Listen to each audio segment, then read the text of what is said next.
Once a month, my grandmother drove from Paterson, New Jersey to Peekskill, New York, to visit her mother, my great-grandmother Bethia. I didn't always go with her, but once in a while she would say I needed to come. No real reason, just that I should come along. Peekskill was nothing like Paterson. In Paterson, we had factories, brick buildings, loud neighbors, and the scent of smoke in the air. But the drive upstate was full of trees, wind, and hills that seemed to breathe. I was probably 10 or 11 that year, old enough to know I didn't belong up there, young enough to pretend I did. That visit, I remember Ricky, a kid who showed up whenever I happened to be around.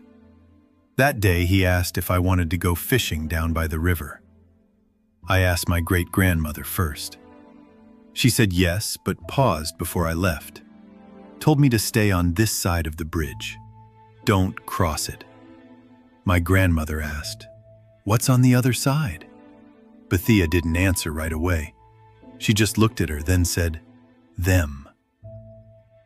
My grandmother glanced at me and gave me a small nod, like she expected me to understand. I didn't, not really. But I said, "Yes, ma'am," and we left it at that. Ricky had 2 fishing poles already strapped to his bike. He told me to hop on the back. As we rode, I remember how fresh the air smelled, how the leaves skipped beneath the tires. It didn't smell like dye or sulfur like it did back home. It smelled like pine and wind. We stopped at the top of the hill before the bridge. I saw the water for the first time, wide and rushing. It moved like it had somewhere important to be. Beneath the bridge was a clear patch of shoreline shaded by trees. That's the spot Ricky wanted. I reminded him what Bethia said. He said we'd be fine. No one came over here anymore. The bridge looked tired. The rails were rusted. Some parts crumbled at the edges. The overhead beams looked bent and sunburnt, but we crossed. Once we made it down the hill and under the bridge, I kept scanning for rats. I told him the river by my house had them everywhere. He teased me for it, said, "This ain't the city. We're in the country now." We laughed. He scared me once just to be funny. I screamed and then laughed too. And then we cast our lines into the river. It was peaceful at first, until we heard footsteps crunching through the brush. A woman's voice cut through the air, sharp, country, angry. "What are you doing down here?" I turned to see her. Sunlight spilled through the trees and caught her face in a way that made it hard to see clearly. All I could make out was the color of her hair and her eyes, blonde and blue and pointed like knives.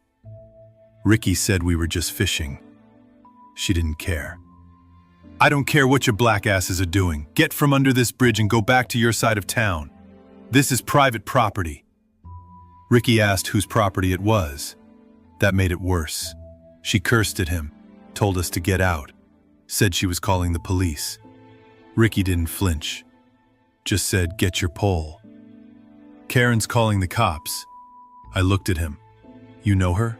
He said, "Nah, that's just what we call them around here." Her voice got louder. She was fumbling with her phone, trying to dial, holding it up in the air, walking toward the trees to find a signal. We started packing up our things. I reeled my line in and felt a tug. A fish. Ricky told me to leave it, but I kept reeling. The line pulled tight and I held on. She moved further up the hill, waving her phone around, cursing, mumbling, still yelling about the police. She made it to her car.